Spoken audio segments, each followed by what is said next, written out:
You're listening to Throwing Jabs with JJ and J. Hi guys, welcome to our episode 0.1 of Throwing Jabs with JJ. Now, I'm Jason Garcia, and we got Jared Jones here. We're going to start off with what you heard in the intro with the Andy Ruiz, Anthony Joshua fight. Now, Jared, tell me what you thought of that fight. I was blown away. My chin was on the floor for most of the fight. My daughter was screaming, Ruiz! Because, of course, you know, when I told the 12-year-old in the room that this was a no-brainer, it's a 15-1 underdog, you know, that, well, you never know. This guy's going to win. So I think some of it was just to be confrontational, but we were all over the place, man. That was just not what I expected to have happen. It was funny because right as they were doing introductions, I texted my friend. I'm like, the over/under has to be 3 rounds here. If Ruiz gets to the third round with Joshua, that has to look so bad for him. But the third round was the nail in the coffin for Joshua. In fact, first he did knock down Andy Ruiz. But he did get knocked down twice in that third round. And then from there, it looked like he was sluggish. Quite a bit. What I noticed was it looked like every time Joshua caught Ruiz, he tried to finish and left himself vulnerable to counterpunches. And that's where, if you watch all 4 of the knockdowns, Ruiz lands because Joshua's coming in after him. He hit him with something hard. I think at least 3 out of 4 times, if not all 4 times he went down, he was the aggressor at the time right before he got clipped. Yeah, exactly. Also, going into this fight, we had what we thought was the big 3 of the heavyweight division with Tyson Fury, Deontay Wilder, and Anthony Joshua. But so we just saw those 3. And when Andy Ruiz he comes in as a last-minute replacement, but he legitimately belongs there. He had over 100 amateur fights, only lost 5. He only lost 1 fight as a pro, and that's to Joseph Parker, a good fighter in his home country of New Zealand, and that was a controversial decision. Yeah. So Andy Ruiz belongs here. And you believe that? If I were to ask you, is this a Styles make fights type of situation, or is this a legitimate heavyweight contender? You say legitimate heavyweight contender for Ruiz. I say yes, he is. I think he belongs here, but I also think that has something to say about the heavyweight division. This is a division of heavy hitters, and people throw bombs in this division. So on any given night, I could hop in the ring, and if I hit anyone with a lucky punch, anybody can get knocked out. Yeah, but so that's our take on the past fight. Now, one piece of news coming out is Deontay Wilder has in his head lined up his next 2 fights. Right now, he's working to get the rematch with Luis Ortiz. What do you think about that fight, Jared? I'm not interested in seeing that again. I think he beats Ruiz again. Listen, he beat him the first time. It was closer than the second time. And now to fight again, it just seems watered down to me. I'm talking about Deontay Wilder here against. Oh yeah, Wilder and Ortiz. Yeah, King Kong Ortiz. I think that was obviously Deontay, besides the Fury fight, that was obviously Wilder's hardest fight to date. He got knocked down in that fight. He came back and he was able to put Ortiz away. But Ortiz, I don't know with Ortiz, he looks like he could be 60 years old, and he's from Cuba. We don't know their birth certificates. So I think Deontay Wilder does have that power, and man, dude, I thought Brazil was a legitimate, but Wilder just wiped the floor. Bomb squad. Yeah. And then hopefully, if all goes well with Ortiz, and also Well, Fury. that's the biggest problem I have is you beat this guy, Ortiz. Wilder beat him. And what you were just saying about the heavyweight division and how anybody can land a punch and knock somebody out, that makes this a dangerous fight for Wilder when he already beat this guy. This isn't a guy you go a rematch for a draw with Fury. I could see, but Ortiz should be. I don't think it's a smart fight for Wilder. I think he'll win the fight. I just don't think it's the smartest fight for him. I agree with you. I would like to see Ortiz go and fight a Joshua, fight a Fury, someone we haven't seen before. Parker's a good one as well. Brazil's next fight. Or even know that Ruiz. There's the rematch. Him against Ruiz would be a phenomenal fight. Great fight, yes. But agreed.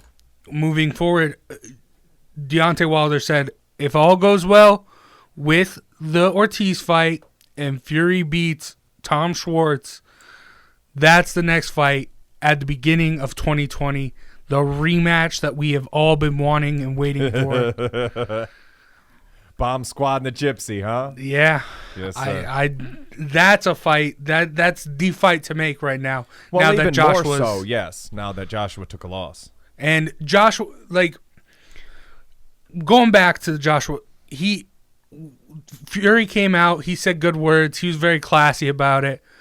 Deontay Wilder just destroyed Joshua on Twitter because this was the mega fight. That was the mega fight, and now it's gone. Yeah. The promoters, Anthony Joshua's promoter, Eddie Hearn, wouldn't make that fight because of money and wanting to just keep padding the stats for Joshua and make Joshua look like this Greek god. But you take that. It's so frustrating that they take this mega fight. And now you've lost the narrative. Yeah.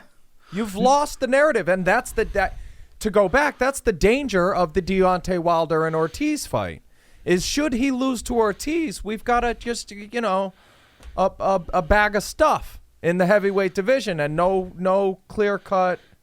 Is Ortiz going to fight Ruiz for the unification, but like that those don't sound like the two guys that we wanted. That's not a Joshua Wilder type fight. They played with it too much and now they've lost the opportunity.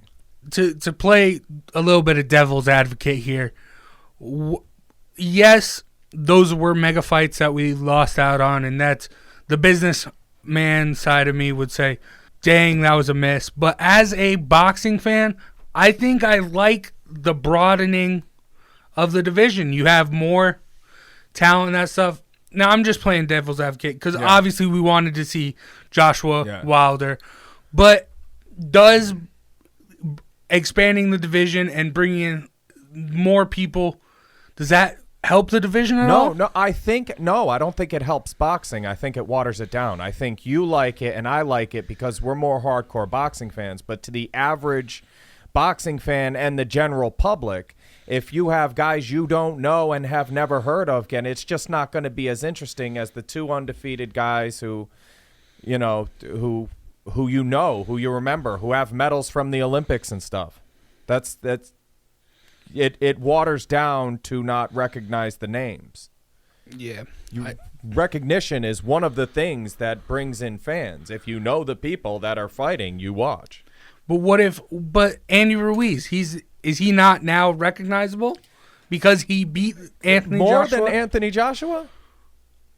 No. But he's still recognizable. Yes, he is. He's still going on Kimmel. He's still going on Good Morning America. How many Twitter followers does he have versus Anthony Joshua, though? I understand that he's more recognizable now, but you're taking one person, making him two. It waters it down. It's not conducive to the average fan. Okay. I get it. I'm jumping all over the place here. That's fine. That's fine. Changing my opinions and that stuff. But moving it's combinations. right along. Yep. Combination punching. Combinations, yeah. And now coming up June 15th, we have Tyson Fury taking on Tom Schwartz in Las Vegas, Nevada. Now, tell me, what do you think of this fight, Jared? Schwartz be with you. I think this is Fury. I think it's going to be. I don't see it as a very exciting fight. Neither one of these guys has been able to really capture my attention like those other two heavyweights we talk about. Even Ruiz, I find more exciting of a matchup. These are two big guys that I don't know, like the Fury and Wilder fight had its down moments, had its downtime, where the guys looked a little tired. I think we're going to get one of those where Fury's able to walk over a lesser opponent. I mean, unless he gets him out of there early, I see a not very exciting fight. Jared, you're a boxing guy. You got to respect. What I'm hearing from you is you just want to see brawling, knockouts, knockdowns. But that isn't how Tyson Fury. He is a master of the art of boxing. He doesn't get hit. He works around. He works his stuff. Like I said before, like I have said in the past, anyone who saw that Wilder fight, that knows anything about boxing, Fury won that fight. If you had to pick a winner, I'm fine with the draw because that just makes the next fight even bigger. But I think Fury is the best pure boxer out of the top three that we had because Joshua, we saw Joshua getting hit even before the Ruiz fight. There's the Klitschko fight where that was just chaos and madness, and then Deontay Wilder, he's just really a heavyweight. He's not really a heavyweight boxer. He's got that fierce like magic in his hands that knocks people out. He does remind me of Mike Tyson because Mike Tyson, he wasn't the most technical boxer. He just threw vicious hooks and would knock people unconscious. Now, if Wilder had that head movement, he'd be twice as dangerous. Yes. Name a person. It's not so much Fury I've got the issue with here as Schwartz is the opponent. Yeah. Did you know Tom Schwartz's name before he signed to fight? No. Fury. Okay. Can you name anybody Tom Schwartz ever fought in his life? I cannot. That could be the milkman, the paperboy, his wife twice. We don't know who's on. I mean, even with Ruiz, he had the fight with Joseph Parker. Somebody you had heard of, and when you watch it and it's a controversial sin, you're like, hey, this guy hasn't taken losses. He's got some. Even Brazil, he had some fights, some noteworthy names on his record. Tom Schwartz doesn't have any of that stuff. It feels. And again, dangerous to take a fight like that. Who knows what this guy's capable of? He's an undefeated fighter. Fury goes in there and takes a loss. Which is exactly why the argument is that these guys should be fighting each other. If our top three last week was Joshua, Wilder, and Fury, and our top three next month is going to be Ortiz, Ruiz, and Schwartz, that's no good for the fans, and that's no good for boxing. We need those guys to become one guy, not six. I agree with you completely. Roberto Duran famously said, how many worlds are there? How are you going to have 8 world champions? There's only one world. The champion of the world should be one person. Now, you say that, and I'm going to go back to arguing for Fury because he was the world champion. But he had some problems. He went away. He is still the lineal champion. And I know that that's not a real champion, but that's probably the best to the actual world champion that we have, right? It's as close as we're going to get with fake these belts, sanctioning bodies, yeah. These are fake belts if Fury didn't lose them. Yeah, yeah. All right, moving right along. This weekend, we have a big fight. June 8th, Gennady Golovkin is taking on Steve Rolls. Now, Triple G is coming off the fights with Canelo, where a lot of people said that he won both those fights. I He definitely, in my opinion, if there was a winner for the first one, because I'm okay with draws. That one was a tough draw. I'm still okay with it. But if there was a winner of the first one, it was definitely him. Now, the second one, that was definitely more of a draw than the first one. But people were a lot of experts, Teddy Atlas, Paulie Malignaggi, all these big names in the boxing community had it for Triple G. So now I'm asking you, first off, how do you think this fight goes down? Second off, how do you think he can bounce back from getting robbed like that? For the record, I had Triple G in both fights. I think he'll be dominant over Steve Rolls. And I think he bounces back the same way the best in the game did. You know, we all, Lomachenko, we all have bad days, you know? And there's guys out there, if you go pack through the history of boxing, there's guys out there with 5-10 losses who maybe should have 1 or 0. I think Hagler had 5 losses. And if you watch those fights, you can make a valid argument that this guy should have been undefeated.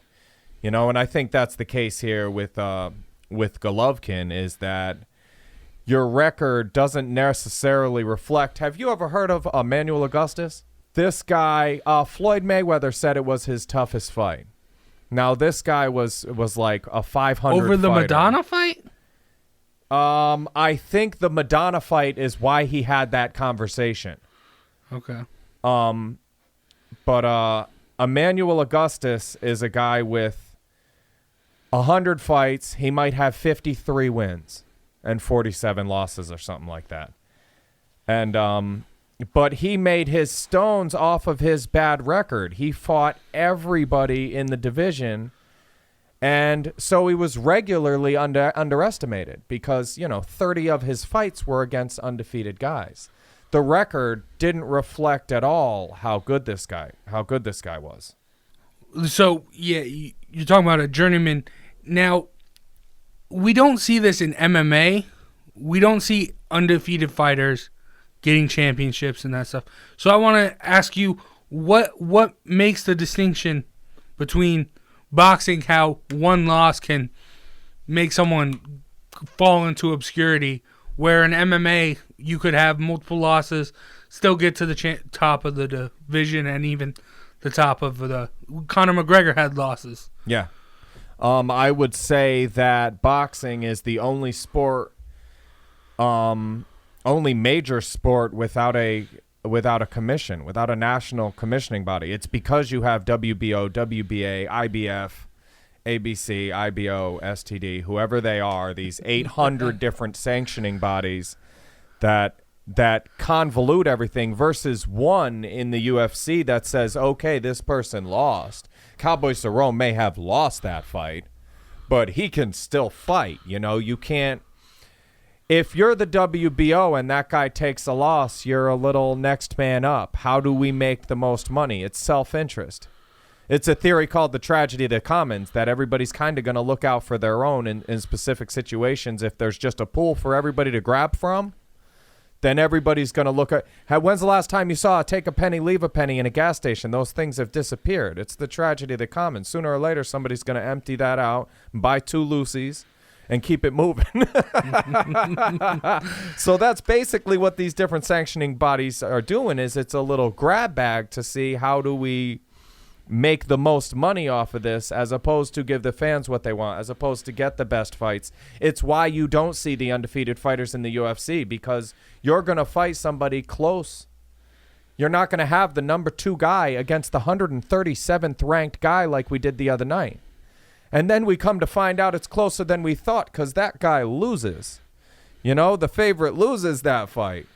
So you need to have the people at the top fighting one another. But the argument could be made now that the UFC has done that same thing. Too many names, and guys lose a few times, and they lose that undefeated stature. You lose the narrative. I mean, yeah, you wanted to... Yeah, Mighty Mouse, as soon as he lost the title, he's going and he's fighting that one FC in front of the Asian audience more than the United States. So you do have a good point there. Now we are going to move on to our closing segment. This is The Fury with Jared. The Flurry with Jared. I'm just going to sit down and give the floor to Jared. It's all you, bud. Well, we had, I think we wanted to start on the current event with the guy from Baltimore here. There was a mayor in Baltimore who has suggested boxing rings. Just public boxing rings out, on the sidewalk to settle beefs, he said. And this would bring shooting down. Now, on the surface, this is a bad idea. I think this is a bad idea with really good elements to it. There are parts of this that work. And I think the public generally recognizes that parts of it work, that there's something kind of, it almost seems like magic. Like the thing that people find in boxing. Max Kellerman once said that a traumatic childhood makes a good fighter. It's unfortunate, but it's true. A traumatic childhood makes a really good fighter. And so there's something in boxing that gives people that freedom to not, if this guy really believes that the shooting deaths would go down if you put a boxing ring on every corner, if we really believe that, then why don't we look at why and how that works? Because it's only magic until somebody shows you the trick. And I've discovered the trick. Through 15 years of Scrub Scraps, I ran a boxing club for 15 years. And it's basically, if what he was talking about was an infantile idea, I would go so far as to say. What I have is a high school kid. The parts of that work as an outlet for people to let that. Where do those people go that are struggling like that are so angry they're ready to punch somebody? If we tell them you're going to get in trouble for punching somebody. And listen, there's a beast inside of all of us. Everybody has an animal. We are animals as human beings, but we talk about humanizing things, making them less savage by humanizing them. But there is a savage beast inside of all of us that will find a way to eat, that will find a way to stay warm. There is a point that every one of us would turn our family pet into a meal. Now, people don't like to talk about, when I say it, I get a lot of different reactions, but the demographic that says I would never do that, my pet and I, we love each other and we die together. That person has never been hungry enough to know that the beast will take over your body and make sure the human being eats. So if that animal lives inside of us, we should, as a society, create the type of stage and environment where people can, in the safest manner possible, exercise that beast to make the human stronger. You feed the human and you starve the beast. You have to give that credence or the beast will eat. And that's what we have with drug addiction, with school shootings, with a lot of the bad things in society are that beast locked up with nowhere else to go. Okay, well, I'm going to do something. And you tell me I'm going to get in trouble. The bullied kid at school who gets suspended for punching somebody. Where was he supposed to put that? What was he supposed to do? We need a spot for that. And if there's a way to do what this mayor of Baltimore was talking about in a safer manner. I also think football has survived because of their safety precautions. The kickoff has changed 11 times in the last 8 years. What has boxing done to make it safer? Name something boxing's done in the last 20 years to make it safer. That was my answer too. Thank you. I can't. Yeah, well, they moved from 15 rounds to 12. They moved title fights from 15 to 12. I think that was about 20 years ago. But since then, there's been very little. There are ample things we can do to make it safer for the general public and to make it more appealing to the general public by making it safer. If we made boxing safer, if there was a beginner's boxing tier, beginner, amateur, professional, if we opened up a beginner's boxing tier, do you think more of the general public would like to be involved in that? Maybe. I think there's plenty of people who would try it if it wasn't, 8-ounce gloves in a box.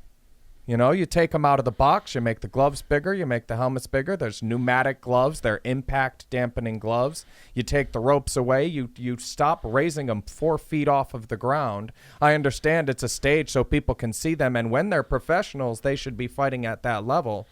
But, boys will be boys is not a valid argument when they're getting in trouble, when they're drug addicts, when they're coming back and shooting up schools. You can't say boys will be boys.